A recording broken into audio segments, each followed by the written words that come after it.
સ્વાગત છે મિત્રો તમારું અમારી યુટ્યુબ ચેનલ પર। મિત્રો હાલમાં જ રાજકોટ મહાનગરપાલિકા દ્વારા તારીખ 5 માર્ચ 2024થી 26 માર્ચ 2024 દરમિયાન જે ઓનલાઈન અરજીઓ મંગાવવામાં આવેલી હતી આસિસ્ટન્ટ એકાઉન્ટન્ટ મેનેજર, ત્યારબાદ વોર્ડ ઓફિસર તથા ડેપ્યુટી એકાઉન્ટની જે મિત્રો ઓનલાઈન અરજીઓ મંગાવવામાં આવેલી હતી, તો મિત્રો રાજકોટ મહાનગરપાલિકા દ્વારા આસિસ્ટન્ટ એકાઉન્ટન્ટની જે લેખિત પરીક્ષાનો જે અભ્યાસક્રમ છે તે જાહેર કરવામાં આવેલ છે।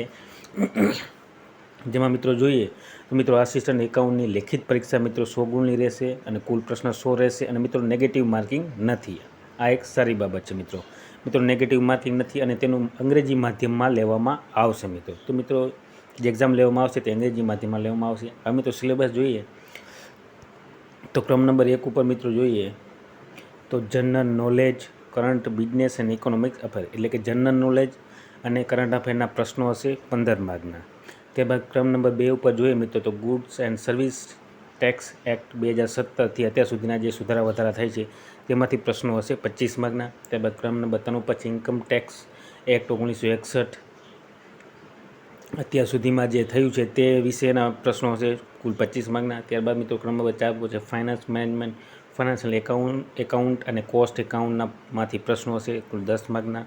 ત્યારબાદ ક્રમ નંબર 5 ઉપર છે મિત્રો એકાઉન્ટિંગ સ્ટાન્ડર્ડ, એકાઉન્ટિંગ કોન્સેપ્ટ અને એકાઉન્ટિંગ કન્ઝર્વેશનના કુલ 10 પ્રશ્નો હશે આ ટોપિકમાંથી। અને ત્યારબાદ ક્રમ નંબર 6 ઉપર છે રેરા એક્ટ રૂલ્સ એન્ડ રેગ્યુલેશનમાંથી કુલ 10 માર્કના પ્રશ્નો હશે। અને લાસ્ટમાં મિત્રો ક્રમ નંબર 7 ઉપર છે EPF એક્ટ 1952 અને ESI એક્ટ 1948 અત્યાર સુધીમાં જે સુધારા વધારા થયા ટોપિકમાંથી પ્રશ્નો હશે 5 માર્ક, કુલ 100 માર્કનું પ્રશ્નપત્ર હશે, અંગ્રેજીમાં હશે મિત્રો।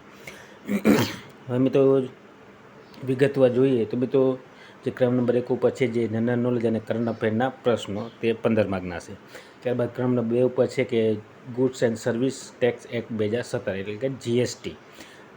તો મિત્રો GSTમાં structure of GST council, GST network, registration, levy and collection of GST, time value and place supply, impression from GST, tax invoice, bill of supply, debit note, credit note મિત્રો, GST, TDS, return filing, audit, advance ruling, apparent revision, other provision related to supply by local authority. તો આ ટોપિકમાંથી GSTના પ્રશ્નો હશે કુલ 25 માર્કના।